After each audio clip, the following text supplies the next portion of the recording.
ഇനി മറ്റൊരു പ്രധാനപ്പെട്ട വാർത്ത, ഹിന്ദു സേവാ കേന്ദ്രം സംസ്ഥാന അധ്യക്ഷൻ പ്രതീഷ് വിശ്വനാഥിനെ സംസ്ഥാന ഭാരവാഹിയാക്കുവാനുള്ള ശ്രമത്തിൽ ബിജെപിയിൽ ഭിന്നതയുണ്ടാകുന്നു. തീരുമാനത്തിൽ എതിർപ്പുള്ള ദേശീയ ഉപാധ്യക്ഷൻ AP അബ്ദുള്ളക്കുട്ടി സംസ്ഥാന ഭാരവാഹികളുടെ വാട്സാപ്പ് ഗ്രൂപ്പിൽ നിന്ന് ലെഫ്റ്റായി. പ്രതീഷ് വിശ്വനാഥിനെ ഉൾപ്പെടുത്താനുള്ള സംസ്ഥാന അധ്യക്ഷൻ രാജീവ് ചന്ദ്രശേഖറിന്റെ തീരുമാനത്തിന് RSSൽ നിന്നും കടുത്ത വിയോജിപ്പ് ഉണ്ടാകുന്നുണ്ട്. അലക്സ് റാം മുഹമ്മദാണ് ഈ വാർത്തയുടെ വിശദാംശങ്ങൾ നമുക്ക് നൽകുന്നത്.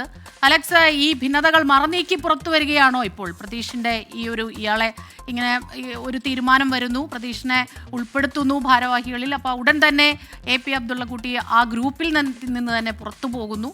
അപ്പോൾ ആ ഭിന്നതകളെല്ലാം പരസ്യമായി തന്നെ മറനീക്കി രംഗത്ത് വരികയാണോ?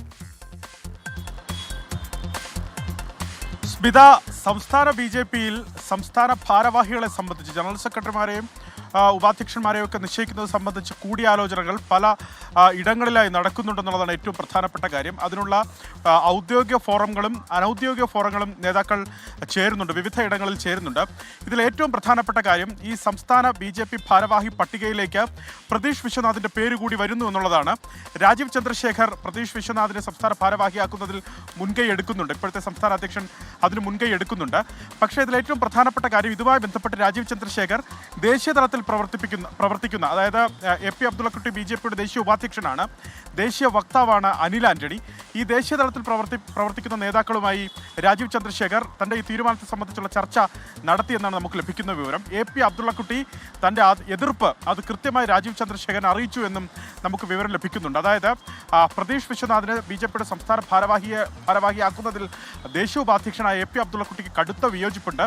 അദ്ദേഹം ആ വിയോജിപ്പ് പ്രകടിപ്പിക്കുന്നത് ഈ BJPയുടെ സംസ്ഥാന ഓഫീസ് ബാരിയേഴ്സ് ഗ്രൂപ്പിൽ നിന്ന്, വാട്സാപ്പ് ഗ്രൂപ്പിൽ നിന്ന് ലെഫ്റ്റ് അടിച്ചുകൊണ്ടാണ്. ആ ഓഫീസ് ഗ്രൂപ്പിൽ നിന്ന് പോലും അദ്ദേഹം ലെഫ്റ്റ് അടിച്ചിരിക്കുന്നു എന്നുള്ളതാണ് നമുക്ക് ലഭിക്കുന്ന വിവരം.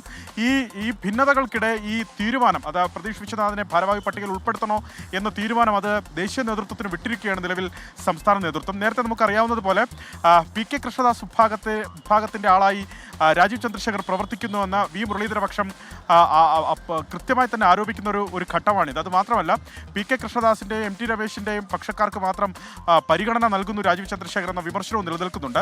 സംസ്ഥാന ഭാരവാഹി പട്ടികയിൽ ഒരുപക്ഷെ അത്തരമൊരു പരിഗണന കടന്നു വന്നേക്കാം എന്നീ നേതാക്കൾ അല്ലെങ്കിൽ ഈ വിഭാഗം സംശയിക്കുകയും ഈ പക്ഷം സംശയിക്കുകയും ചെയ്യുന്നുണ്ട്. അതിനാൽ അവർ മുൻകൈ എടുക്കുകയാണ്, ഒരുപാട് മുൻകരുതൽ സ്വീകരിക്കുകയാണ്. അത്തരത്തിൽ കൂടിയാലോചനകൾക്ക് ശേഷം മാത്രമേ ഇരു വിഭാഗങ്ങൾക്കും പ്രാപ്യമായ സ്ഥാനാർത്ഥി അല്ലെങ്കിൽ ഭാരവാഹികളെ മാത്രമേ ഭാരവാഹി പട്ടികയിൽ ഉൾപ്പെടുത്താനാകുന്ന കടുത്ത നിലപാടിലാണ് V മുരളീധരപക്ഷവും അതുപോലെ K സുരേന്ദ്രനും ഒക്കെ. എന്താണെങ്കിലും അടുത്തിന് BJPയിൽ ഭാരവാഹികളെ സംബന്ധിച്ച് എന്താണ് നടക്കാൻ പോകുന്നതെന്നുള്ള കാര്യം കണ്ടു തന്നെ അറിയണം. ശരി, ഹിന്ദു സേവാ കേന്ദ്രം സംസ്ഥാന അധ്യക്ഷൻ പ്രതീഷ് വിശ്വനാഥിനെ സംസ്ഥാന ഭാരവാഹിയാക്കുന്നതിലാണ് ഇപ്പോൾ BJPയിൽ വലിയ ഭിന്നത, വലിയ പൊട്ടിത്തെറികൾ ഉണ്ടാകുന്നത്. അലക്സ് റാം മുഹമ്മദാണ് ഈ വാർത്തയുടെ വിശദാംശങ്ങൾ നൽകിയത്.